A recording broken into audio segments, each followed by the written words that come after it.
نصلي على رسوله الكريم أما بعد فأعوذ بالله من الشيطان الرجيم بسم الله الرحمن الرحيم وإذ فرقنا بكم البحر فأنجيناكم وأغرقنا آل فرعون وأنتم تنظرون۔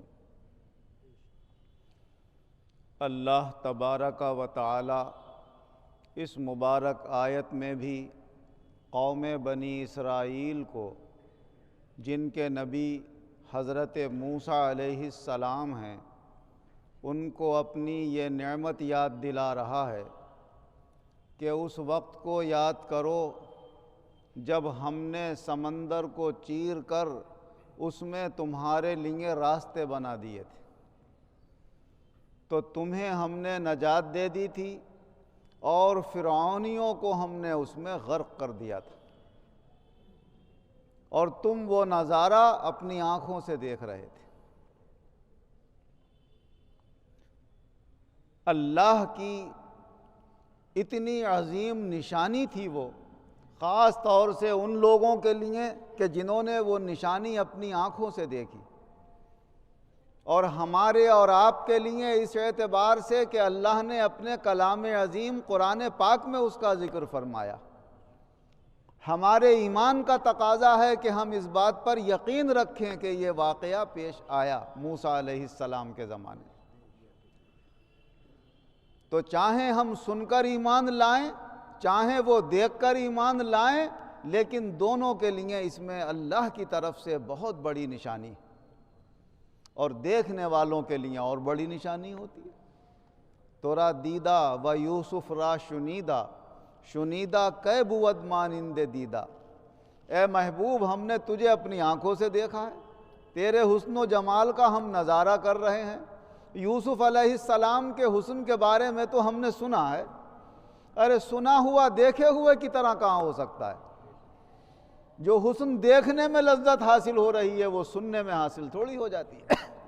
تو سنے ہوئے کی بات کچھ اور ہے اور دیکھے ہوئے کی کچھ اور ہے، اس لیے اللہ تعالیٰ انہیں یہ بھی یاد دلا رہا ہے کہ تم اس نظارے کو اپنی آنکھوں سے دیکھ رہے تھے۔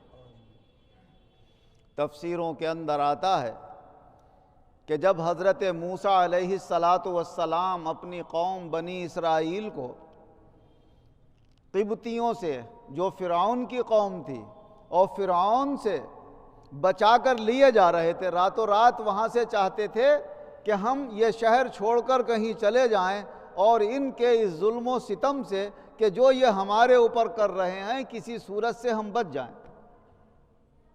اللہ کے حکم کے مطابق جب راتوں رات یہ لے کر چلے، چلتے چلتے چلتے چلتے صبح کا وقت ہو گیا، تو سمندر کے کنارے تک پہنچ چکے تھے۔ ادھر سامنے سمندر تھا، ادھر پیچھے سے فرعون اپنی فوج لے کر آ گیا۔ اب سوچتے یہ ہیں کہ اگر سمندر میں جاتے ہیں تو غرق ہو جاتے ہیں، پیچھے لوٹتے ہیں تو دشمن ہلاک کر دیتا ہے، اب بچاؤ کا کوئی راستہ نہیں۔ اللہ تبارک و تعالی اپنے بندوں کو دکھاتا ہے کہ اے میرے بندو، میری رحمت سے اور میری قدرت اور قوت سے کبھی مایوس مت ہونا، جہاں کوئی راستہ نہیں رہتا ہے وہاں پر میں راستہ نکال دیتا ہوں۔ وَمَن يَتَّقِ اللَّهَ يَجْعَل لَّهُ مَخْرَجًا وَيَرْزُقْهُ مِنْ حَيْثُ لَا يَحْتَسِبُ۔ جو اللہ سے ڈرتے ہیں اللہ ان کے لیے کہیں نہ کہیں سے راستہ نکال ہی دیتا ہے، اور ایسی جگہ سے انہیں رزق عطا فرماتا ہے جہاں سے انہیں گمان بھی نہیں ہوتا۔ اللہ تبارک و تعالیٰ نے موسیٰ علیہ السلام سے فرمایا، گھبراتے کیوں؟ جو تمہارے پاس عصا ہے یہ ہماری بہت بڑی عطا ہے، اس عصے کو سمندر پہ مارو ذرا تم۔ جب انہوں نے سمندر کے پانی پہ مارا تو ایک دم پانی کی دیواریں کھڑی ہو گئیں اور نیچے کا حصہ خشک ہو گیا، 12 راستے بن گئے، کیونکہ موسیٰ علیہ السلام کے ساتھ جو لوگ جا رہے تھے ان کے 12 قبیلے تھے، ہر قبیلے کے لیے اللہ نے الگ الگ راستہ بنا دیا۔ اب ظاہر ہے جب اس میں راستہ بنے گا تو پانی کوئی خشک نہیں کیا اللہ نے، پانی کی وہاں اتنے حصے کی دیواریں بنا کے کھڑی کر دی۔ یہ بھی اللہ نے اپنی قدرت دکھائی۔ کہ کوئی اینٹ کی دیوار بنائے، کوئی مٹی کی دیوار بنائے، کوئی لوہے کی دیوار بنا دے۔ ارے ہماری قدرت تو یہ ہے کہ اگر ہم چاہیں تو پانی کی دیوار بنا دیں۔ حضرت موسیٰ علیہ السلام اپنی قوم سے فرمانے لگے، بھائی ہر قبیلہ ایک ایک راستے کے اندر داخل ہو جاؤ، اس کا سردار آگے آگے ہو، قوم پیچھے پیچھے ہو، چل دی ہے اس میں۔ اب وہ کہنے لگے، اے موسیٰ 12 راستے ہیں، پانیوں کے بیچ میں ہے، یہ پانی کی دیوار ہے، پھر راستہ ہے، پھر پانی کی دیوار ہے، پھر راستہ ہے، پھر پانی کی دیوار ہے، پھر راستہ ہے۔ اب پتہ نہیں چل پائے گا کہ ہم سب صحیح چل رہے ہیں یا خدا نخواستہ ہم میں سے کوئی راستے میں گڑبڑ ہو گیا، کسی کو کوئی نقصان پہنچ گیا، تو کوئی ایسی صورت ہو کہ ہم ایک دوسرے کو دیکھ بھی سکیں۔ تو اللہ تعالیٰ نے اس پانی کی دیوار میں سوراخ بھی بنا دی، ادھر راستے والے ادھر والوں کو دیکھ رہے ہیں، ادھر والے ادھر والوں کو دیکھ رہے ہیں، آپس میں باتیں کرتے ہوئے جا رہے ہیں اور بڑی آسانی سے ان راستوں سے گزر رہے ہیں۔ ابھی وہ اس کنارے پر پہنچ ہی پائے تھے کہ فرعون نے جب دیکھا کہ راستے بنے ہوئے ہیں تو اس نے اپنے آدمیوں سے کہا، بھائی راستے بنے ہوئے ہیں، گھس جاؤ اسی کے اندر۔ وہ گھس گئے۔ جتنی دیر میں یہ کافی سمندر کی گہرائی تک میں پہنچے فرعون اور ان کے فوج والے، وہ ادھر سے نکل چکے۔ تو جیسے ہی وہ باہر نکلے، اللہ نے حکم دیا اس پانی کو کہ اے پانی مل جا آپس کے اندر۔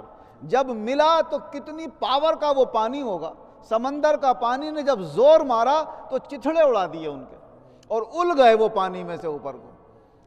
اور وہاں پر جب فرعون نے وہ نظارہ دیکھا تو کہنے لگا، آمنتو برب العالمین رب موسیٰ و ہارون، میں رب العالمین پہ ایمان لایا جو موسیٰ اور ہارون کا رب ہے۔ اللہ نے فرمایا، جب موت سامنے آ جاتی ہے پھر ایمان کا کوئی اعتبار نہیں ہے، اے جبریل اس کے منہ میں مٹی ٹھونس دو تاکہ اس کی زبان سے اب یہ کلمہ ہی نہ نکل پائے۔ وہ ہلاک ہو گیا، پوری قوم ہلاک ہو گئی۔ تو اللہ تبارک و تعالی کمزوروں مظلوموں کی جب مدد فرماتا ہے تو اس طرح بھی مدد فرما دیتا ہے۔ ظالموں ستمگروں کو جب فنا کرتا ہے تو ایسے بھی فنا کر دیتا ہے کہ انہیں پتہ بھی نہیں ہوتا ہے کہ کہاں سے کون سی طاقت آئے گی۔ ہمارے مقابلے میں تو کوئی ہے ہی نہیں، ہم تو خدائی کا دعویٰ کر رہے ہیں، کون ہم سے لڑ سکتا ہے، کون ہم سے مقابلہ کر سکتا ہے؟ اللہ کہتا ہے سب دکھا دو اپنی اپنی خدائی، مگر میں نے اپنی اگر ایک جھلک دکھائی تو کسی سے برداشت نہیں ہو پائے گی۔ اس کی طاقت سب کے اوپر غالب ہے۔ اللہ تبارک و تعالیٰ نے فرعون کا امتحان لیا، اسے حکومت دے کر، وہ آپے سے باہر ہو گیا حکومت۔ موسیٰ علیہ السلام اور ان کے ماننے والوں کا امتحان لیا پہلے اس طرح سے، ظلم و ستم کا انہیں شکار کر کے، پریشانیوں اور مصیبتوں اور آفتوں اور ہلاکتوں کے ذریعے، اور پھر اس مصیبت سے نجات دے کر اپنا انعام ان کے اوپر فرمایا، اور پھر ان کو امتحان کے لیے آگے بڑھایا۔ مگر بعض لوگ ایسے ضدی ہٹ دھرم ہوتے ہیں کہ نشانیاں اپنی آنکھوں سے دیکھتے ہوئے بھی کچھ دنوں یاد رکھتے ہیں اور پھر بھول جاتے ہیں۔ یہی حال ان بنی اسرائیل کا ہوا کہ یہ نشانیاں دیکھیں، سب کچھ کیا۔ حضرت موسیٰ علیہ السلام جب ان سے کہنے لگے کہ جب میں تورات لینے کے لیے اللہ سے کوہ طور پر گیا تو تم نے یہ گوشالہ کو اپنا معبود کیوں بنا لیا؟ گائے کے بچڑے کا تم کیوں عبادت کرنے لگے؟ کہا اس میں سے آوازیں آ رہی ہیں۔ ہم نے کہا یہ خدا ہے، ہم تو خدا اسے مانیں گے جو ہمیں آنکھوں سے دکھے، یہ تو آنکھوں سے دکھ رہا ہے کہ بول رہا ہے ہمارے سامنے۔ لَن نُؤْمِنَ لَكَ حَتَّىٰ نَرَى اللَّهَ جَهْرَةً، ہم تمہارے اوپر نہیں ایمان لائیں گے ہرگز جب تک اب اللہ کو اپنی آنکھوں سے نہیں دیکھ لیں گے۔ تو اللہ کی نشانیاں دیکھ لیں، اللہ کی قدرت کے کرشمے دیکھ لیے، مگر اب ضد پکڑ لی اب تو آپ کھلا اپنی آنکھوں سے دیکھیں گے تب ایمان لائیں گے۔ ارے نادانو، نہ سمجھو، اتنی بڑی نشانیاں جو قدرت دکھا رہی ہے وہ کون ہے؟ وہی اسی کو تو اللہ کہتے ہیں۔ اتنی بڑی قدرت کی نشانیاں دیکھ کر بھی تم ایمان نہیں لاؤ گے، اللہ کو اپنی آنکھوں سے دیکھو گے؟ تو پھر اس کا نتیجہ یہ ہوا کہ قیامت تک کے لیے ذلت کا طوق ان کے گلے میں ڈال دیا گیا ہے۔ جہاں بھی رہتے ہیں، جو بھی کچھ کرتے ہیں، ہر جگہ ذلت و رسوائی ہوتی ہے۔ پوری دنیا ان کے اوپر لعنت کرتی ہے اور ان کو برا بھلا کہتی ہے۔ بہرحال جو انہوں نے کیا اللہ نے قرآن پاک میں ذکر کر کے آنے والے انسانوں کے لیے اور نسلوں کے لیے اسے نمونہ بنا دیا کہ اے میرے بندو، یہ ان کے حال کے اعتبار سے تھا، مگر ہر ایک بندے کے حال کے اعتبار سے ہمارا امتحان اور ہماری آزمائش ہوتی رہے گی۔ ہم نے تو پیدا ہی تمہیں آزمائش اور امتحان کے لیے اس دنیا میں کیا۔ تبارک الذی بیدہ الملک وہو علی کل شیء قدیر۔ بڑی بابرکت ہے وہ ذات جس کے قبضے میں سارا جہان ہے اور وہ ہر چیز پر قدرت رکھنے والی ہے۔ الذی خلق الموت والحیات لیبلوکم ایکم احسن عملا۔ اس نے موت اور زندگی کو اس لیے بنایا ہے تاکہ وہ تمہیں آزمائے کہ کون عمل کے اعتبار سے تم میں اچھا ہے اور کون عمل کے اعتبار سے برا ہے۔